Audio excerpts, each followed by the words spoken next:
Okay. I want to come back up, and you know what? I feel a sneeze coming on, so you're going to have to forgive me for that one. But, anyways, I want to come back up to our gospel lesson here and to the very, very end of it. And when Jesus says, For this I came into the world to testify to the truth. And then everyone who belongs to me, everyone who belongs to the truth listens to my voice. And then Pilate answers that, asks that question, that very famous question, "Tue veritas," what is truth? And, I think that's a question that we've been seeking to answer for a long time. Um, George Carlin, some of you know George Carlin, he is a comedian, at times quite a foul-mouthed comedian, but this one is not one of those types of comments. But he says to us, the reason I talk to myself is because I'm the only one whose answers I accept. The only reason I talk to myself is because I'm the only one whose answers I accept. And that is the problem with truth. These days, we all have our own opinion of what the truth is.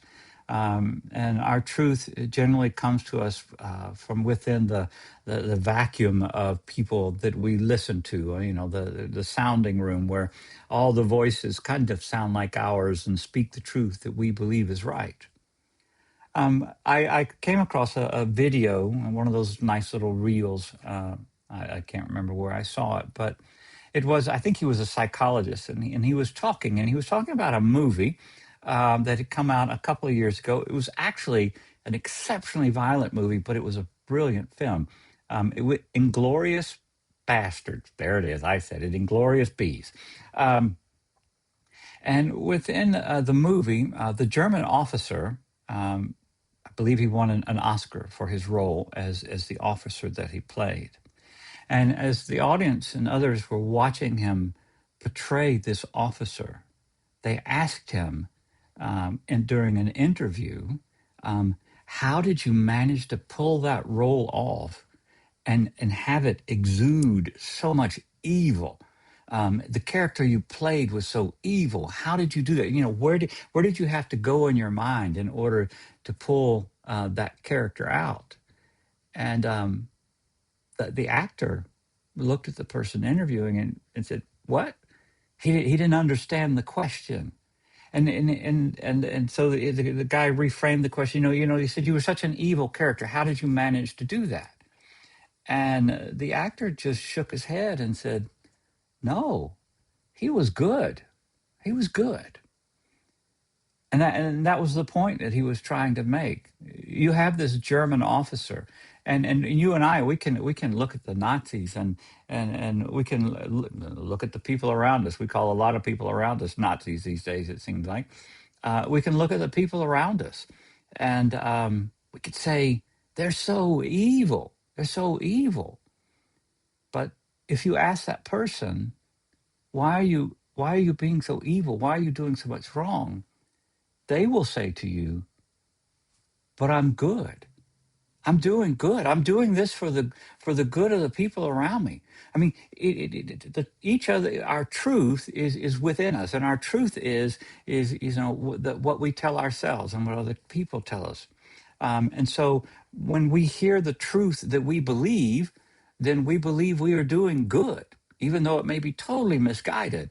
We believe that we are doing good. And the point of the conversation with the psychiatrist and all of that is that we need to begin to understand that perspective when we come into contact with those who differ so violently from us at times, and that we don't approach them and ask them and say, "Hey, you're so evil. Why are you so evil?" But instead, we try to understand them.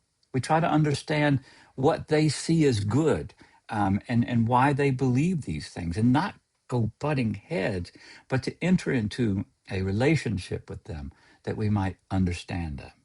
And I think that's part of it. And the other part, I think, of the problem with the question that Pilate asked, "What is truth?" is there actually is a truth. And it's probably not what I believe, it's probably not what you believe, but there is a truth, and it is God's truth.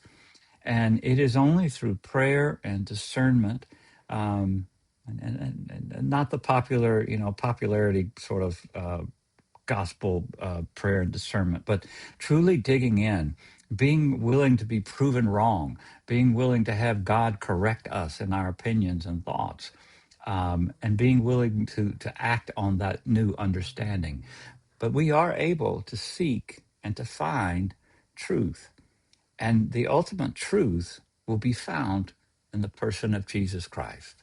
And it is through him that if we listen to his voice, truly listen, not to the voices around us, not to the voices of the media or social media or whatever, but to the voices around of Jesus, then we will understand truth. And then we can begin to live and act